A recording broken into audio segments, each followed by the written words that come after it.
presented by DNS Entertainment।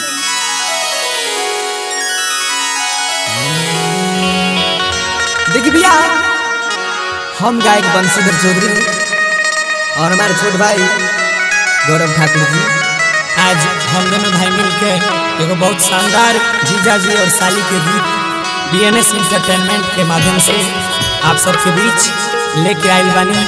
ये गाना के ज़्यादा से ज़्यादा प्यार दी, आशीर्वाद दी और चैनल के लाइक सब्सक्राइब करी और घंटी दबा के टनटनाए रहें।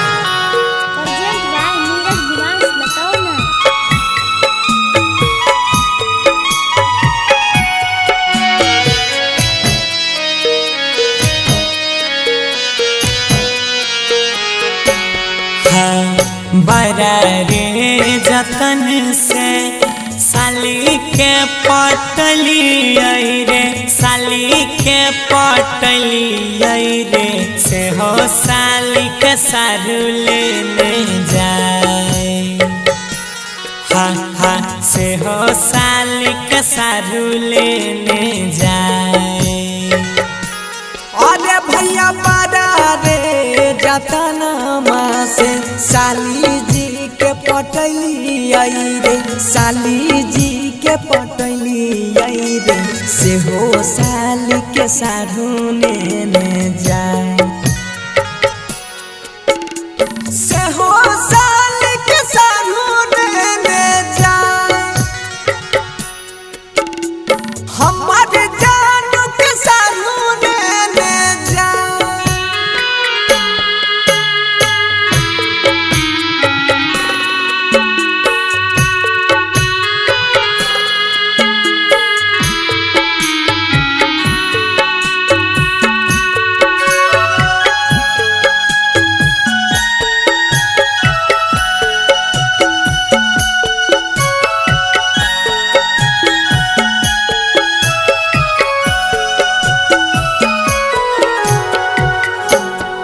हो भैया दामी दामी लहंगा चोली किनी किनी दिली हो, लानी लानी दिली हो सारू सारी पिन्हाई लेने जाए। हाँ सारू सारी पिन्हाई लेने जाए। आहो भैया दामी दामी लहंगा चोली किनी किनी दिली आई हो, किनी किनी दिली आई हो सारी पिन्हाई सारू लेने जाए।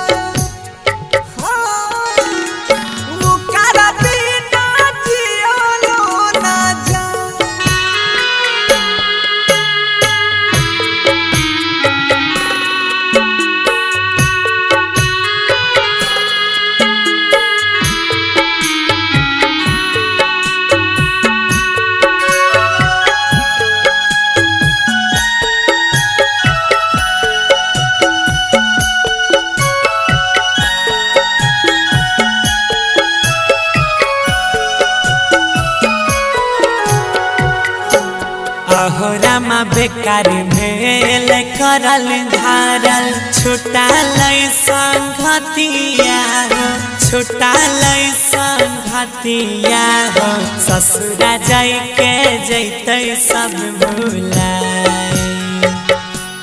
हाँ ससुरा जाय के जैते सब भुलाए। आहो भैया बेकार भेल करल धारल बनसिया गौरव के सोनुआ विमल साबा के ससुरा जाई के जैते सब भुलाए। ससुरा जाई के जैते सब भुलाए।